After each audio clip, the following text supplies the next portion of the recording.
The City Council in Sanford, Florida is meeting this hour, and topping the agenda, the resignation of the police chief, Bill Lee. He's stepping down amid the controversy over the Trayvon Martin shooting and the way his department handled the investigation. This coming just hours after the man who shot and killed the unarmed teenager was freed from jail on bond. CNN's David Mattingly is following the story for us. He's on the scene. David, do we have a clue where George Zimmerman is right now? Right now, George Zimmerman has gone back into hiding, the place there he was before he turned himself in this case. His attorney not giving up his location, though. But at this hour, we have the city commissioners here at the city of Sanford behind me in the building considering the future of their police chief. He's offered to resign, reportedly reached a deal with the city manager where he would resign as effective as midnight tonight. The department here coming under tremendous criticism, public criticism, a lot of demonstrations about not arresting George Zimmerman. And now on the day that Zimmerman is out of jail, tasting his first hours out of that facility, everyone wondering now what will be happening next in this emotional case. George Zimmerman emerged from jail shortly after midnight under escort, and he appeared to be wearing body armor under his jacket. As they drove away into the night, it was clear that Zimmerman may be out of jail, but he is far from free. He'll be in a safe house. He'll be in parts unknown, and that's the way it should be. There's been so much passion that attaches to this. And truthfully, it seems like with some people, the facts are not going to matter. Already, the parents of Trayvon Martin are clearly stating their expectations of a conviction and a prison sentence for Zimmerman.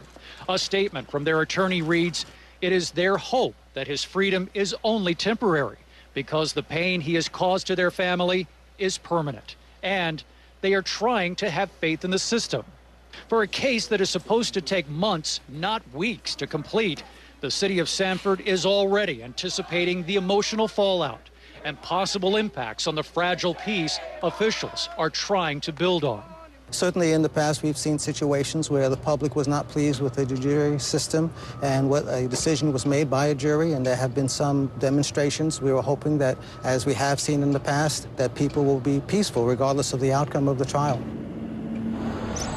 And now, just a few hours after that interview was conducted, we're seeing some of the discord popping up among the commissioners themselves here at Sanford City Hall as they're arguing about whether or not they should accept the resignation of their police chief, Bill Lee. Wolf? Zimmerman will be able to leave the state of Florida. He'll be monitored, he'll have an ankle bracelet, but he could go any place in the country he wants. Is that right? That's right, and that was an extraordinary concession on the part of the court. They know that there's a great deal of security concerns about Zimmerman and his family as well. So they were allowing him to go out of state and into hiding where he was before he turned himself in. But he is on that GPS. They were going to make very sure that they were going to be able to keep tabs on him, make sure he was complying with the rules of curfew, checking in when he was supposed to. He's on a very short leash, even though he is allowed to roam outside the state of Florida. Yeah, you can clearly see that body armor in the back of his jacket over there as he was leaving that jail. Thanks very much, David Mattingly. So how much of the fighting in Afghanistan is coming from across the border in Pakistan, supposedly a U.S. ally? American forces are reluctant to talk about it. I can neither confirm or deny that. You have to talk to my commander of the PAO, Staff Sergeant Crow. CNN's Nick Payton-Walsh is on the scene for us. He has an exclusive report from the border between Afghanistan and Pakistan. Plus, remarkable video of a chemical plant explosion. Wow.